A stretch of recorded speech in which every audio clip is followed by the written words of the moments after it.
esta mesa redonda que aborda, que presenta, más bien dicho, algunos ejemplos donde se puede transmitir la fe, donde sabemos que se transmite la fe, donde se transmite el legado que custodia esa fe y que lo envuelve en un ámbito un poco más amplio, que podría haber sido otros muchos, pero que evidentemente para desenvolverse de una manera más, para que se pueda hacer algo viable hay que restringir, y que por tanto nos hemos centrado en tres ámbitos. Uno es un clásico absoluto, que es el de la escuela, ¿no? El lugar de transmisión absolutamente clásico. Otro es en Andalucía especialmente, quizá en general también en España, en algunos ámbitos también fuera de Andalucía, pero en Andalucía muy especialmente, el de las cofradías, el de las hermandades y cofradías.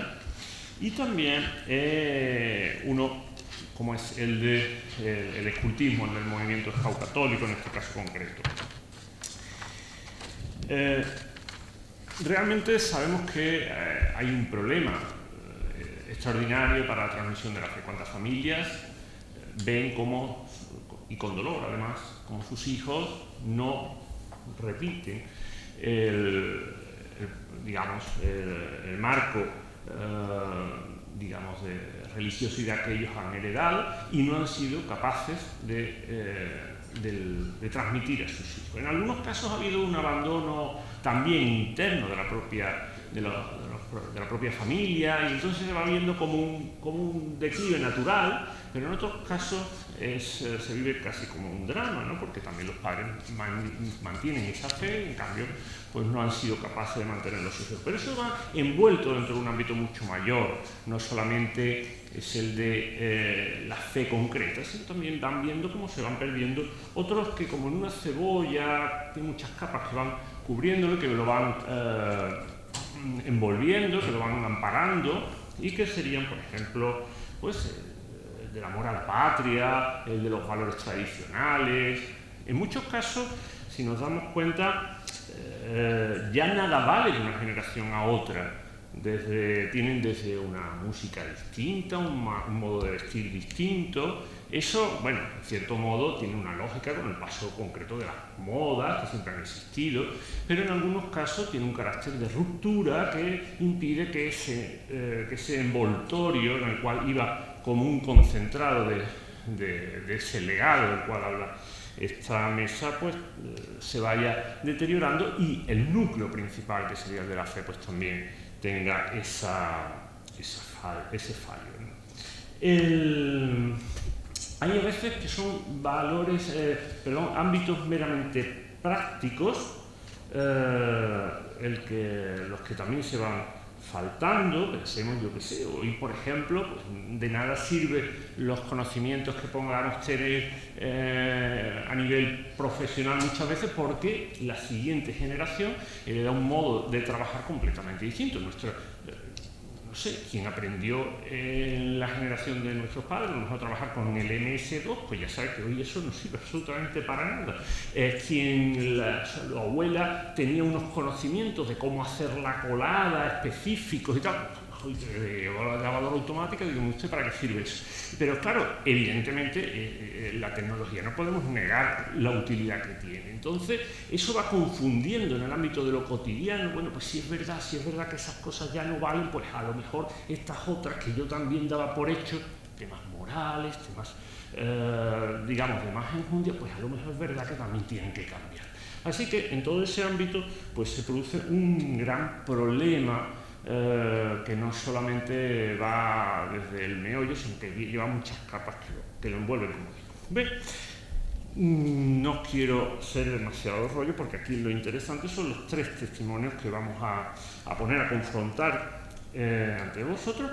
Y, por ejemplo, en el ámbito de la escuela, tenemos aquí conocida por muchos de los aquí presentes, a Elena Aguilar Valderas, que es maestra, que ha ejercido de responsable de pastoral, jefatura de estudios y dirección del Colegio Montaigne, conocido en Jerez como Compañía de María, que ha participado en libros sobre acción tutorial, ha estudiado la figura de Juana de Lestonar, así como ha coordinado en distintas maneras la formación del profesorado del propio centro educativo. Desde luego, como digo, la escuela es el lugar clásico de transmisión de un legado de conocimiento. En este caso, cuando se trata de una escuela católica, también un lugar de transmisión de fe y de piedad, ¿no? Evidentemente. Yo les quería preguntar a Elena qué experiencias especialmente positivas cree que aún puede manifestar la escuela católica o puede proponer la escuela católica en el ámbito de la ayuda a los padres en la transmisión de la fe y de la transmisión de ese legado más amplio, digamos, de elementos más amplios, e incluso no solamente ayuda, sino también, porque lo escuchamos a veces, ¿no? Cuando dicen, no, mis padres no eran especialmente católicos, pero me llevaron a los hermanitos de no sé qué a estudiar y allí don Menganito me enseñó el rosario, me enseñó no sé cuánto y encontré una vida de fe. ¿Qué capacidades también tiene hoy la escuela católica de ser a lo mejor también el lugar donde alguien nazca al amor, a la fe en el ámbito tradicional, etcétera? Buenas tardes. Bueno, gracias primero por la invitación, por poder hoy de alguna manera expresar lo que desde los colegios católicos, desde el Colegio Católico nosotros pretendemos. La escuela católica es un lugar muy importante ahora mismo para la transmisión de la fe, porque allí ya de entrada hay mucha motivación por parte del alumnado y actualmente es más el alumnado el que hace catequesis en su casa que nosotros la que podamos hacer directamente con los padres a través de los niños. Nosotros estamos aquí para educar, nosotros estamos para introducirlos en la realidad y nosotros, que somos los adultos, somos los que tenemos esa responsabilidad que además es grandísima, porque cuando te paras a pensarlo estamos con una responsabilidad tremenda. ¿Cuál es el problema que nos encontramos? Bueno, el problema que nos encontramos es que el adulto es el que educa y solo se puede educar a través del testimonio. Nosotros no podemos educar con la palabra porque la palabra, aparte de eso hoy en día la palabra está muy devaluada, ¿no? Pero siempre ese maestro que tú has hablado que le podía quedar al niño, le quedaba porque el niño veía algo especial en esa persona. Independientemente de que tenga más conocimientos, que tenga menos, que la formación es importantísima, pero lo que sí es muy, muy importante es su formación personal católica, o sea, su vivencia, que no vaya por un lado la formación y por otro lado vaya la vida, sino que sea todo una auténtica, realidad. Sí, tú me dices lo que tú. Ah, bien. Y así te puedo sí. Sí. Entonces, si está refiriendo a que haya una autenticidad. Claro, eso es fundamental. Y después que haya una libertad absoluta. El niño hay que educarlo en esa libertad para que él sea el que opte, porque si él opta, se va a quedar.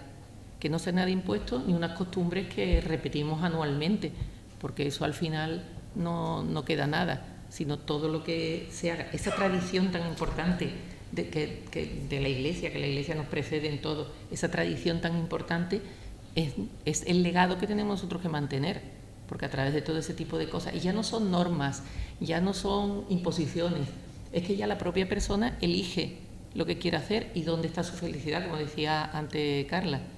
Entonces, ahora mismo, yo entiendo que desde los colegios tenemos una responsabilidad tremenda, y otra responsabilidad que tenemos en los colegios es orientar a los niños para cuando salgan.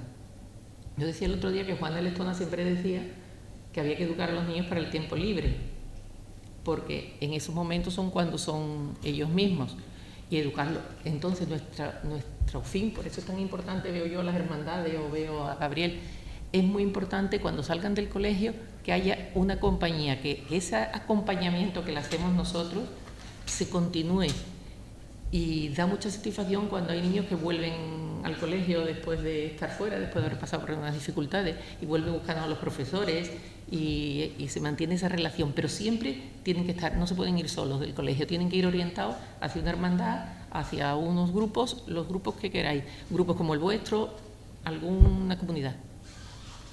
Muy bien, Elena, muchísimas gracias. Ahora sí, con más, con aspectos quizá un poco más complejos. Yo quería preguntar aquí a María Isabel Zarzuela Arcón, que es madre de familia, persona muy involucrada desde pequeña, que requiere un socorro, que además estudia y está casi terminando el grado superior de ciencias religiosas, y que además es consejera de Juventud de la Unión de Hermandades, ayer, en la sesión de ayer, Miguel Ángel Quintana Paz habló, por ejemplo, de cómo le sorprende que alumnos suyos, ya alumnos mayores, grandes, le hablan del sacrificio de Isaac y no saben quién es Abraham, quién es Isaac, ni qué fue el sacrificio. Entonces, en ese sentido, quizá es un lugar en el que todavía está siendo como una especie de tapón para la completa secularización de la sociedad y que todavía está siendo un lugar de transmisión, por lo menos, de elementos, llamémosle, de cultura religiosa, de conocimiento, por lo menos, de la historia sagrada, del mundo de la hermandad de cofradía. ¿No te parece o no te parece? Buenas tardes. Y dar las gracias a Marifé y a todos ustedes por contar conmigo. La verdad es que me sorprendió mucho porque no sabía cómo me podían elegir para hablar de este tema, ¿no? Sí es verdad que las hermandades sigue siendo un lugar de tradición religiosa y un gran atrayente de primera plana de atracción para hacer la fe y para entrar, para tener un acercamiento o poder por lo menos empezar a tener curiosidad en ese encuentro, ¿no? en ese sentir distinto.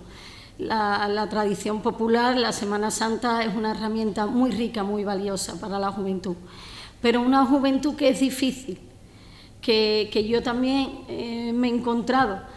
Es una juventud, una hermandad. La hermandad antes se enriquecía y tenía, vamos a decirlo así, mucha juventud. Ahora no es que no la tenga, ahora es que las necesidades de esa juventud ha cambiado y las hermandades a lo mejor no han sabido ir a ese ritmo. Yo me he encontrado, por ejemplo, con que la parte de juventud entra desde que el niño hace la primera comunión. Y hay que aclarar una cosa, que es juventud. Juventud no es un niño de 10 ni 12 años. Juventud tampoco es uno de 13 ni de 14, porque eso no es juventud. Juventud es, vamos a más o menos los 18 y se apura hasta los 25, vamos a ponerlo ya a los 30 porque ya estamos... Esa edad, honestamente, es muy difícil que se acerque a las hermandades. Y hay que ser honestos y esa es una realidad. Pero hay que aclarar eso, lo que no se trata de que hagamos campamentos y lo bajemos a edades para llenar todas las plazas de juventud y hagamos campamentos de juventud y lo bajemos a niños de 11 años hasta 18, 17 para llevar 80. No, mire usted, porque la necesidad de un niño de 10 no es la misma que uno de 13, ni uno de 16. Que me encuentro con la dificultad que a la hora de unir un campamento, ¿qué formación le puedo dar acorde? No hay, que sea compacta. Entonces, ¿qué es mi manera de trabajar? Pues mi manera de trabajar ahora en las hermandades es separar lo que es la niñez, lo que es un niño y lo que es un adolescente de lo que es la juventud. ¿Con qué realidad me encuentro? Que esa juventud pues ha cogido otro rumbo. Que viene, que sí, pero que tampoco le han dado su protagonismo, ¿vale? No le han dado su protagonismo. El protagonismo que ha tenido es ser cuidador de esa juventud. Esa juventud y ese niño sí es el futuro, pero ellos son el presente. ¿Qué digo con esto? Que tampoco la responsabilidad no es solamente de los jóvenes. Tenemos la mente que pensamos que la clave está en los jóvenes y que los jóvenes tenemos que hacer cosas para que los jóvenes vengan. Y la clave no solamente está en los jóvenes, están en los adultos también, en los que acompañamos, en los que tenemos que estar. Si nosotros fallamos, ellos fallan.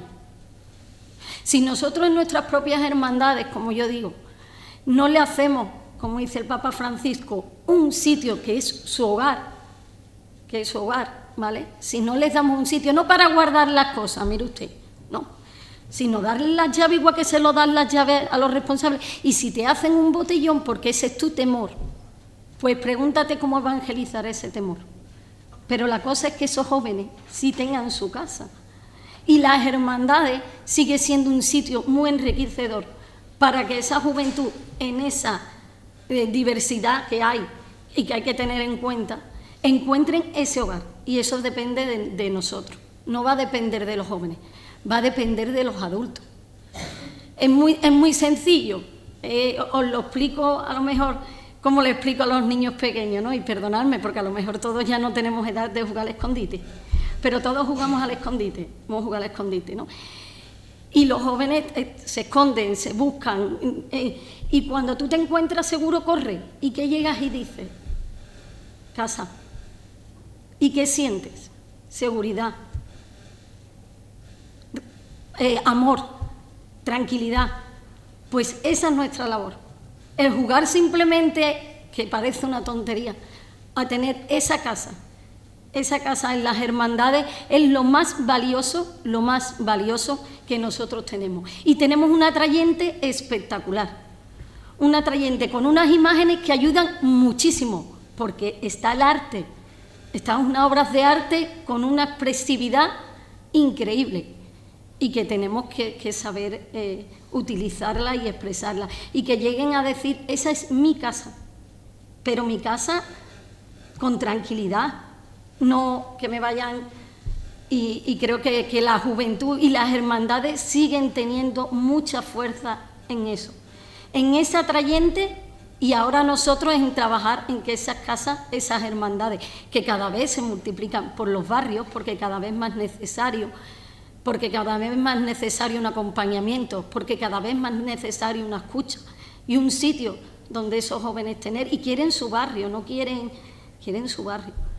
Entonces, es una alegría que se siga produciendo más hermandades, que la juventud no sea muy numerosa, pero muy válida, y sobre todo que nosotros le demos esa tranquilidad, ese juego del escondite de decir, mi casa, nada más.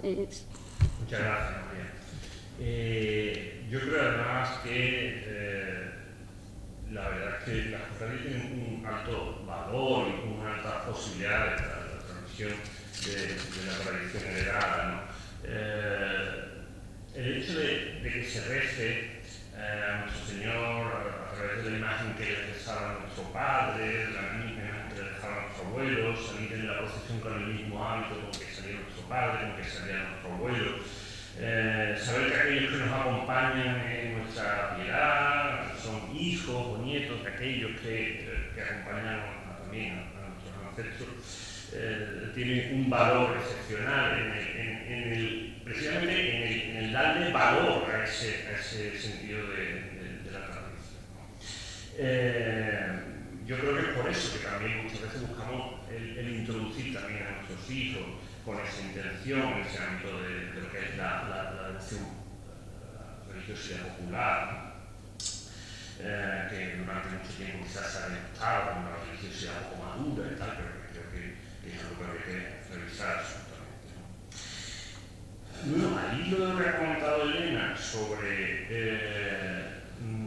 Santa Juana de Letrona y el valor que le daba al tiempo libre, evidentemente creo que encaja perfectamente la intervención de nuestro compañero Gabriel Rubio Romero, que es, muchos lo conocen porque es el librero diocesano, es padre de familia, desde hace muchos años es responsable, como digo, de la librería diocesana, y es un delegado pastoral juvenil de esta diócesis, y además fundador y educador del grupo Escalde de San Benito, ya desde hace muchos años, ya por el año 92, que fue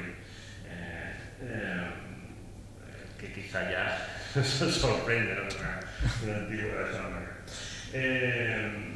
Yo creo que en los grupos Scout católicos, uno de los atractivos que más puede tener hoy en la relación de lo que estamos hablando, ¿no? Esa transmisión del legado, podría ser el valor de la naturaleza frente a lo virtual hoy, por ejemplo, que muchas personas se creen que ya todo está en Google, todo está en Internet, todo está en YouTube, todo está en las redes sociales, y ahí se dan con un golpe de realidad, ¿no? Se encuentran con las plantas, se encuentran con las montañas, se encuentran con lo que cuesta, y no solo eso, sino que también lo que cuesta andar o dormir en una tabla, y no solo eso, sino también el valor de las relaciones humanas auténticas, no virtuales, ¿no? Quizás esto es uno de los valores que han surgido en los últimos tiempos, porque los Scouts tendrán otros valores muchísimos, pero que quizá hoy acentúen, no sé si esa percepción que yo me hago también se puede hacer aquí Gabriel. Bueno, buenas tardes a todos y agradeceros que me permitáis compartir otro trocito del camino con vosotros. Creo que un poco las jornadas hablaban del tema de la transmisión de la fe, y la transmisión, en cualquier transmisión humana es muy importante que tanto el emisor como el receptor hablen del mismo lenguaje, ¿no? Creo que el mundo nos invita muchas veces a un determinado tipo de lenguaje, pero quienes estamos aquí creo que apostamos siempre por el lenguaje del corazón, que es el que nos ayuda a encontrar esa verdad, esa bondad, esa belleza de la que ya se ha hablado en otras ocasiones durante la tarde de hoy. Evidentemente, con eso por los Scouts sí que tenemos una ventaja, y es que nuestra apuesta por la vida en la naturaleza nos acerca a un entorno donde la belleza ya está. No hay que cuestionarse, no hay que buscarla, no hay que pelearse con el resto del entorno hostil que tanto... No, cuando hacemos una actividad, un campamento, una marcha con los niños y llegas a un sitio, un paraje donde la belleza te inunda, ese lenguaje se comunica solo. No hace falta ni que nosotros intervengamos.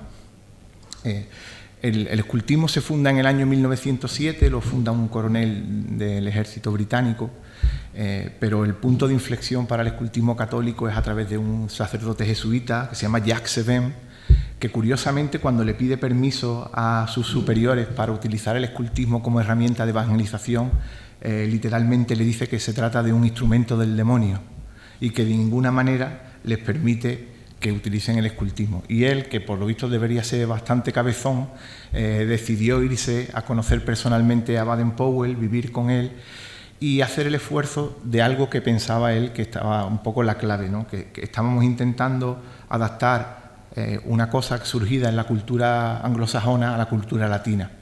Y este hombre, pues su intuición tuvo su fruto, tuvo éxito y convenció a sus superiores para empezar el camino del escultismo católico. Y una de las cosas que Jacques Sevin precisamente defendió, y fue lo que hizo que tuviéramos recorrido a lo largo de los años, fue precisamente que todos los valores que él había encontrado en los métodos y en las estructuras que proponía Baden-Powell podían servir para comunicar esa verdad y utilizar ese lenguaje del corazón.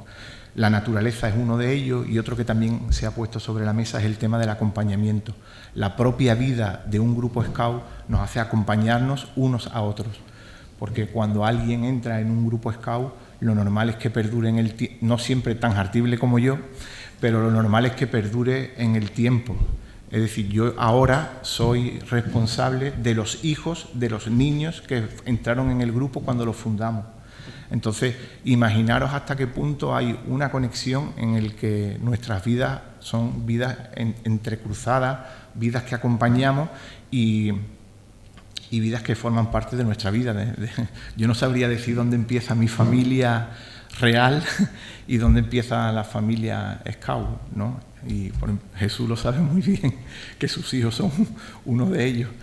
Y otra de las cuestiones que creo que también habéis hablado y que me parece muy significativa a la hora de transmitir cualquier mensaje es la verdad y la autenticidad con la que lo hacemos cada uno.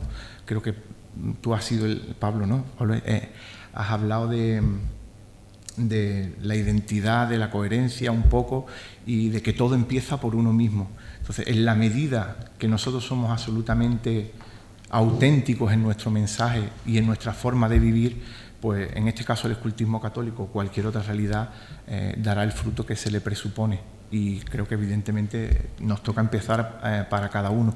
Si cuando yo hablo y comparto mi vida, alguien está viendo y escuchando ese lenguaje del corazón que realmente lo interpela y le hace pensar que hay algo tan bonito como nuestra fe o como vivir como Jesús de Nazaret, que los scouts lo tenemos como modelo, pues creo que es algo que también tenemos que tener muy presente. Si somos capaces de, con nuestros actos, con nuestra vida, con nuestra forma de transmitir, estamos hablando el lenguaje del corazón y no otro. Muchas gracias. Muchas gracias, Gabriel. Yo ahora quería dar paso al público, si hay alguna intervención que les sugiera sobre cualquiera de estos tres ámbitos de transmisión del legado, que quisiera interpelar a algunos de los miembros de la mesa. ¿Alguien tiene algo que contar? Marifé. Yo le quería preguntar. En alto, por favor. Quería preguntar a María, bueno, porque como he vivido con ella los redentoristas el inicio de la hermandad, había muchísima gente joven, muchos, pero luego es verdad que esos jóvenes no lo veías en la iglesia como tal, quiero decir, bueno, celebrando los sacramentos ni nada. No sé si eso ha cambiado, porque bueno, creo que tú formas parte de esa formación ahora, pero bueno, me gustaría que me dijera qué ha pasado, porque es verdad que no solo pasa allí, sino que pasa en todas las hermandades, ¿no? Esa es una realidad patente, ¿no? Cuando llega la Cuaresma o el momento de la Semana Santa, pues aparecen por debajo de las piedras. Pero no solamente la juventud, ¿eh? Lo que pasa que, bueno, es verdad que mayoritariamente por las personas mayores son los que más vamos a la iglesia, ¿no? que la juventud. Y eso es una realidad que sigue pasando. A raíz de estar con los redentoristas desde niña y un acompañamiento, que eso es fundamental, y de lo que no sé por qué no tenemos tanto, y me refiero no solamente a sacerdotes, sino, oye, personas que sabemos que son capaces y que pueden estar perfectamente preparados, y si no hace falta, pues se preparan para acompañar, y sobre todo a la juventud. Entonces, bueno, yo en un momento de mi vida, en mi juventud, porque me casé muy joven y tuve 2 niños, luego conocí a Marifé, y en el momento menos normal de mi vida me planteó Marifé estudiar. Y dije yo, sí, hombre, ahora lo que me faltaba era estudiar. Pues ahora lo digo a boca llena, es lo mejor que he hecho en mi vida. Y estudiar, claro, no cualquier cosa, sino aquí, ¿no? Ciencias religiosas, ¿no? Es lo que me hizo, aparte de los encuentros, que es verdad que tú vives, pero a lo mejor por no ponerle claridad o palabras no te has dado cuenta hasta que lo pones y profundizas. Y porque ya no necesitas que te lo digan, sino necesitas conocerlo por ti misma. Entonces yo sigo trabajando de esa manera, aparte de la mano de los redentoristas y del Perpetuo Socorro. Yo en mi hermandad y ahora en la Unión de Hermandades sigo trabajando de esta manera. Sigo trabajando, ahora es el Papa Francisco, ¿no? Y yo, por ejemplo, he traído hoy, que lo dice el Papa Francisco, válgame Dios, y con lo que yo, no sé, la carta de encíclica de Cristo Vive, que está para la juventud, ¿vale? El punto 175, y viene muy bien para las hermandades y para uno mismo, aparte de decir que el Papa Francisco dice que no evangelicemos nosotros mismos, que no nos evangelicemos por Dios, y eso en las hermandades es difícil, sino que evangelicemos lo que estamos poniendo en las calles, lo que estamos manifestando, esa muerte y esa resurrección de Cristo por ti, no por ajenos, sino por cada uno de nosotros, ¿no? Entonces, en esa encíclica, yo lo traigo escrito porque lo dice muy claro, y a mí me encanta. Dice, es el punto 175. Ser apóstoles no significa llevar una insignia en el ojal de la chaqueta. Yo en este caso, las hermandades llevamos medalla, también tenemos insignias, ¿eh? No significa hablar de la verdad, sino vivirla. Encarnarse en ella, transformarse en Cristo. Ser apóstol no es llevar una antorcha en la mano, ni una barra. poseer la luz, sino ser la luz. El Evangelio, más que una lección, es un ejemplo. El mensaje es convertido en viviente. Las hermandades lo hacen viviente porque lo enseñan a la calle, lo cargan, lo viven. Eso es lo que hay que hacerlo, pero los 365 días del año, hacerlo viviente. Eso es lo que nos tenemos que preguntar todos. O sea, más maravilloso. Eso no se puede decir con mejores palabras.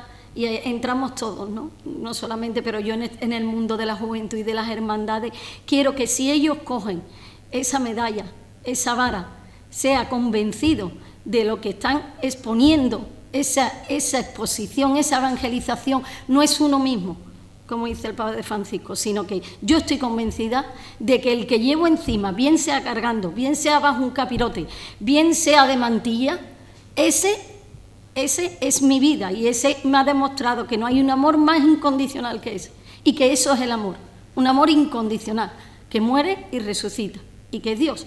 No hay más, no tenemos que hacer nada más ni más espectáculo. Yo le digo que no hay que tener temor a las nuevas redes, ¿no? A esto de la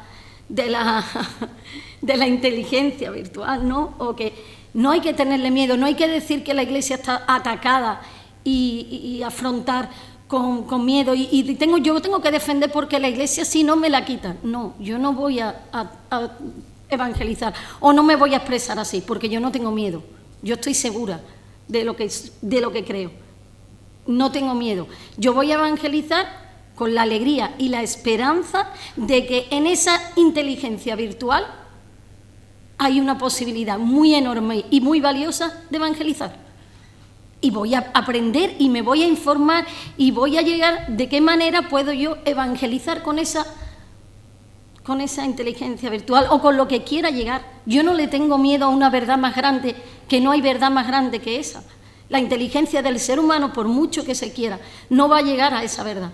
Entonces yo esa tranquilidad la tengo que tener. No tengo miedo a lo que quieran poner, no me lo van a quitar. Eso tan valioso no te lo pueden quitar, ¿no?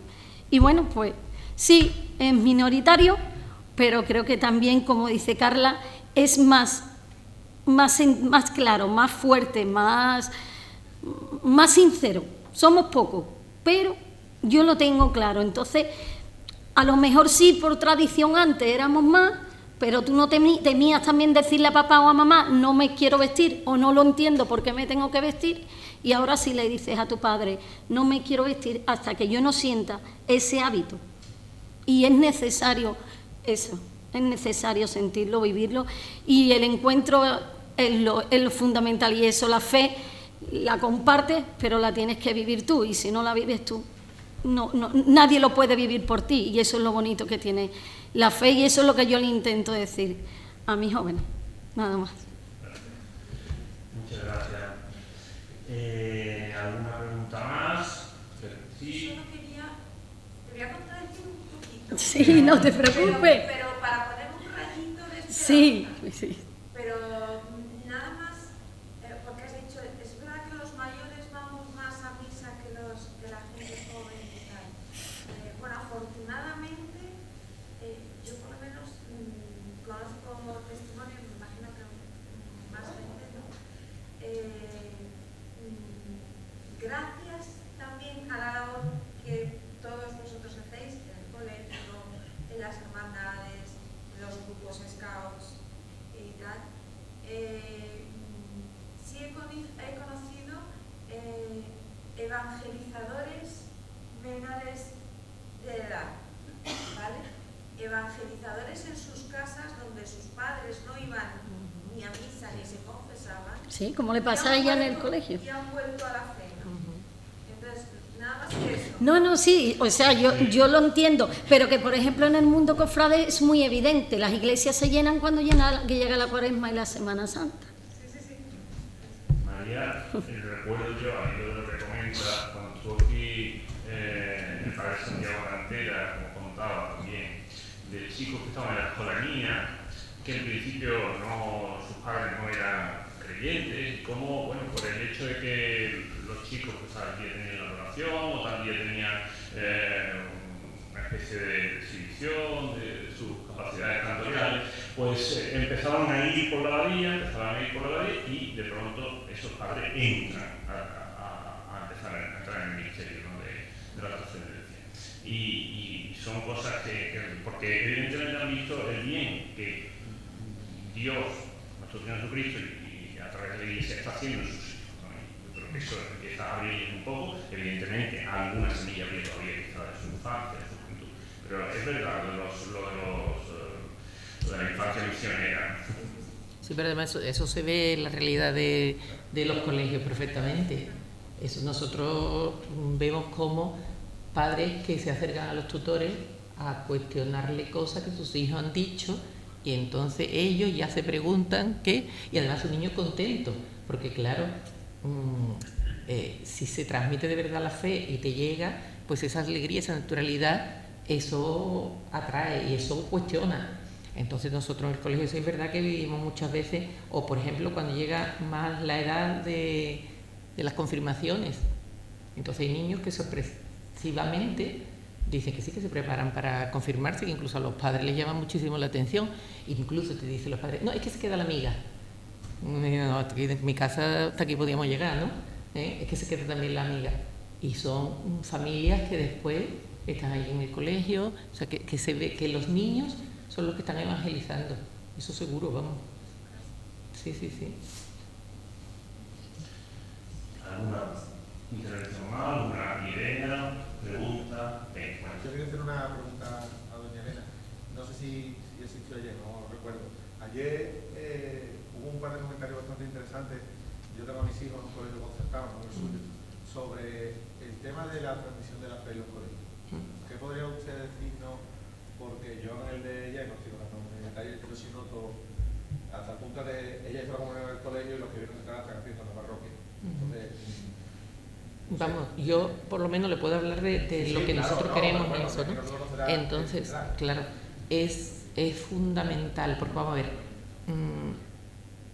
el profesor sobre el alumno pues tiene una influencia clara. Lo que no podemos hacer es que la parte de religión sea un castigo y triste y las matemáticas súper guay, ¿no? Entonces, tú cuando ni la religión está fuera de tu vida diaria, o sea, el profesor de matemática evangeliza igual que evangeliza el de lengua, igual que evangeliza el de plástica o el de educación física. Los problemas cuando surgen en la clase se tienen que resolver desde el punto de vista nuestro católico. No podemos decir porque los valores del no sé qué, no qué valores del no sé cuánto. No podemos hacer una sociedad laica dentro de nuestros colegios católicos, ¿no? Entonces, el colegio evangeliza 24 horas. Es más, cuando llega alguien allí, pues se le dice claramente, mire que lo demás, porque hay algunas personas que te llegan a los colegios nuestros que no quieren dar clases de religión, o te dice que mi niño no vaya a misa y este tipo de cosas. Entonces siempre se le aclara lo mismo. Vamos a ver, lo de menos es la clase de religión y lo de menos es que vaya o no vaya a misa. Lo demás es la vida diaria, donde nuestras tradiciones con mayúsculas se llevan al día, a la vida. Es que o la religión nos sirve a nosotros para la vida o la religión no nos sirve para nada, que no es un añadido que tenemos por aquí a las clases. Entonces nosotros allí tenemos nuestras comuniones y después las confirmaciones, y en medio nos hemos inventado una cosa que se llama Club Lectoná para ver si también se quedan en medio. Entonces, vamos, yo creo que lo fundamental es que la religión se dé con alegría, con naturalidad y que forma parte de la vida del profesor. Solamente se puede seguir esto adelante si el profesor está formado, el profesor está convencido y el profesor está... Entonces, a nosotros lo que de verdad nos preocupa más es la formación del profesor que la de los niños. Porque al fin y al cabo los niños lo van a formar los profesores. Entonces, garantizando que el profesor vive lo que dice y dice lo que vive, pues la transmisión de la fe es relativamente, no voy a decir fácil porque no lo es, pero bueno, es posible. Evidentemente, lo peor de todo esto son los antitestimonios. O sea, eso que muchas veces muchos colegios católicos, en cada iglesia que se habló con todo el resto de lo que está sucediendo en algunos de ellos, se encuentran pues, precisamente que le quitan la fe a los pobres chavales.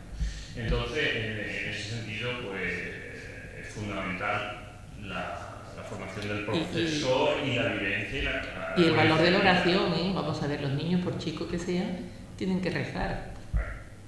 La oración forma parte de ti, o sea, no podemos decir, es que es aburrido, ¿no? No, o sea, tú cuando estás rezando no te aburres, o sea, hay muchas cosas que en cierto momento a lo mejor se han ido dejando, por lo que sea, pero que son absolutamente necesarias y hay que practicarlas a diario. Muy bien, ¿alguna cosa más? Sí. Yo quería preguntarle a Gabriel, no está... Venga. Yo lo siento, pero me han llevado. Entonces a lo mejor lo que pregunto ya has comentado algo. Pero en el mundo en el que vivimos culturalmente ha descubierto la ecología, ha descubierto la naturaleza, ha descubierto todo esto. Yo pienso, bueno, yo fui scout y yo todo mi amor a la naturaleza y todo me viene de ahí. Entonces yo pienso si realmente vosotros intentáis transformar esa especie de cultura nueva horrible que están dando de una ecología ficticia donde no hay creadores, vosotros la lleváis a vuestro campo y le dais todo el sentido, o sea, sois capaces de transformar esa cultura que viene de fuera con la vuestra de siempre. Bueno, en realidad esa preocupación, ese reto que tú crees que tenemos que tener, lo tenemos con infinidad de cuestiones que hay en la sociedad, no solo con la ecología. Si hablamos de la identidad de género, nos podemos perder. Si hablamos pues de esta filosofía del bienestar, que todo vale, el buenismo, la acción de servicio que se presupone que hacemos los scouts, cuando se puede confundir con un buenismo que nada tiene que ver con la sed profunda de amar al prójimo que debe tener un católico. Entonces, evidentemente, con la naturaleza tenemos también ese reto. Siempre bromeamos porque cuando revisamos las programaciones de qué es lo que vamos a hacer, probablemente el objetivo que más se repite es el lobato. El lobato es el grupo de edad de 6 a 8 años. El lobato ve en la naturaleza la obra de Dios y la respeta, ¿no? Y parece ahí como que con eso ya somos los más católicos del mundo y los más que mostramos la creación como una obra de Dios, pero creo que ese reto, ya te digo, creo que está en muchísimos aspectos de la vida que hacemos los scouts, y lo que sí hay que saber es dar la dimensión que realmente tiene la naturaleza y la creación con respecto a todas las corrientes estas que vienen de ecología. Y en esto me sumo a la reivindicación, ¿no?, que hace Elena, que es fundamental la formación de quien educa. Creo que nos pasa en muchos, por lo menos en los grupos scouts, que es de lo que puedo hablar así con más cercanía, pagamos mucho el peaje de aceptar a cualquier persona como educadora, porque nos cuesta mucho trabajo cuando alguien, como decía antes, ha entrado con 6 años en un grupo scout y ahora tiene 20, 21 años y ya le ha llegado la edad de ser educador, con toda esa maraña de afectos, amistades, relaciones, noviazgos, etc. ¿Cómo le digo a esa persona? No puedes ser educador en el movimiento scout católico porque no quieres vivir desde la libertad. En esto también creo que es importante. No quieres vivir como te propone el escultismo católico. Cuando fundamos el grupo scout, una de las frases que se nos quedó grabada, de hecho está recogida en nuestros estatutos, que nos la dijo el párroco de la parroquia, era: no se puede dar de lo que no se tiene. Y creo que esto es fundamental. Entonces, o cuidamos a las personas que educan, y de nuevo tenemos una herramienta preciosa en la vida de la Iglesia, que es ayudar a las personas a descubrir su vocación profunda, que es lo que hay escrito en su corazón, que lo va a llevar a ser pleno y a ser feliz. Bueno, pues creo que es otro reto, porque tenemos que ayudar a la gente a descubrir su vocación y para poder después, pues eso, transmitir realmente que la naturaleza es un regalo precioso que Dios nos ha hecho, que es la creación, y que tenemos que respetarla. Eso,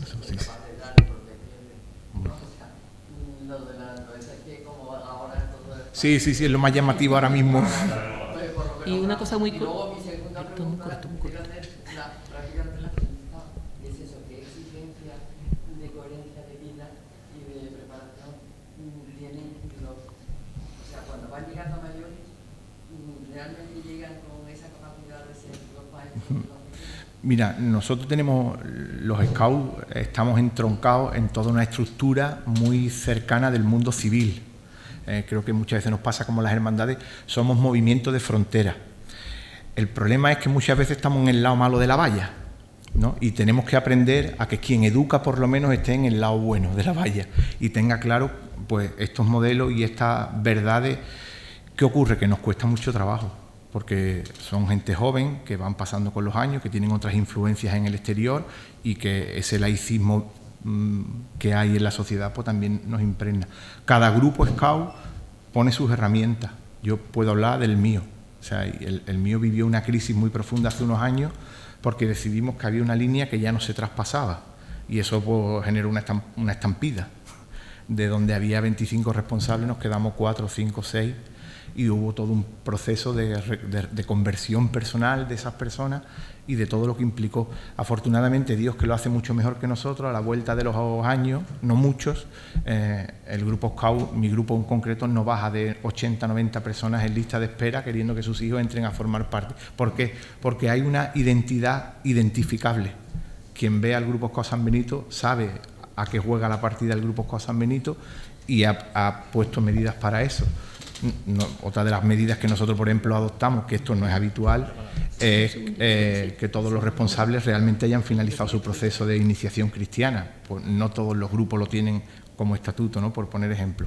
Pero al final creo que en función de que se cuide profundamente la vida de fe de todos los que son educadores, los frutos irán viniendo solos. O sea, yo ahora, es verdad que yo mi papel en el grupo Scout es de acompañar y educar a quien educa. Yo ya no estoy con los niños, evidentemente. A razón de lo que dice Gabriel, claro, hemos dado mucho tiempo por hecho, ¿no? Cosas que se daban antes por tradición, por lo que sea, sobre todo en el grupo de las hermandades, se daba por hecho muchas cosas, de que porque se sabía el sentimiento y lo que significa poner un hábito, se tenía claro lo que significaba, y en la sociedad de hoy día pues ya no está tan claro. Entonces, ahora más que nunca, lo más importante dentro de esta sociedad y sobre todo de los movimientos, en este caso Scout, colegios, es la formación. La formación, y como yo digo, si queremos que los jóvenes no fallen, no tenemos que fallar nosotros, y nosotros tenemos una formación y el acompañamiento es fundamental. Eso es una cosa que yo creo que es fundamental, y es verdad que que la juventud es tan difícil. La verdad que es muy difícil. Y sobre todo el que me apetece, hago lo que me apetece, hago lo que me gusta, porque es así, porque ellos van a lo que apetece, a lo que me gusta. Y entonces yo digo, bueno, pues yo no voy a excluir lo que te apetece o lo que te gusta, porque ellos se mueven sobre todo por los sentimientos, por el corazón, además te lo dicen ellos así. Entonces, yo lo que hago es que intento, aparte de lo que te gusta y lo que te apetece, y yo te lo ofrezco, te ofrezco el razonar con la razón. Y esas razones que yo te ofrezco son las de la fe, que también incluye lo que te gusta y lo que te apetece. Pero es descubrir que lo que te gusta y lo que te apetece es tan valioso que es incalculable. No, al final no era el ser YouTube o el ser o el móvil sino algo tan importante como puede ser la honestidad, la palabra, el respeto. Entonces, no hay por qué ponerse en contra es que esta juventud va en lo que me apetece, lo que le gusta, sino no aprovecharlo y unirlo a la razón y darle esa seguridad y ese, como yo dije antes, del juego del escondite, esa casa, de que yo hago lo que me gusta y lo que me apetece, pero con una conformidad acorde a la fe y educarlo en las hermandades, en las razones de la fe. Porque detrás de una pantalla o un Twitter hay una persona. Hay que hacer lo que se quiera dentro de lo que se pueda. Muy Elena, corto. brevementísimo. Termino. Vamos a ver. Lo que sí tenemos que tener muy claro, las instituciones, Scout, hermandades o quien sea, es quién somos, qué queremos, de dónde venimos y a dónde vamos. Y si no tenemos nosotros muy claro eso, ni los profesores lo van a tener claro, ni los padres, ni los alumnos. ¿Quién somos? O sea, ¿y dónde queremos llegar? Punto identitario. Bueno, muchas gracias a Elena, María, Javier. Muchas gracias a todos vosotros por asistir. Y ahora, sin solución de continuidad, viene el acto de clausura en el que tendrán participación la secretaria Ucrania en el centro de Jerez, en el muro, el señor conciliario del centro de Jerez, Ignacio García Pastor, y la directora de Jornada de Católico de Vida Pública, María Fernanda de Paz,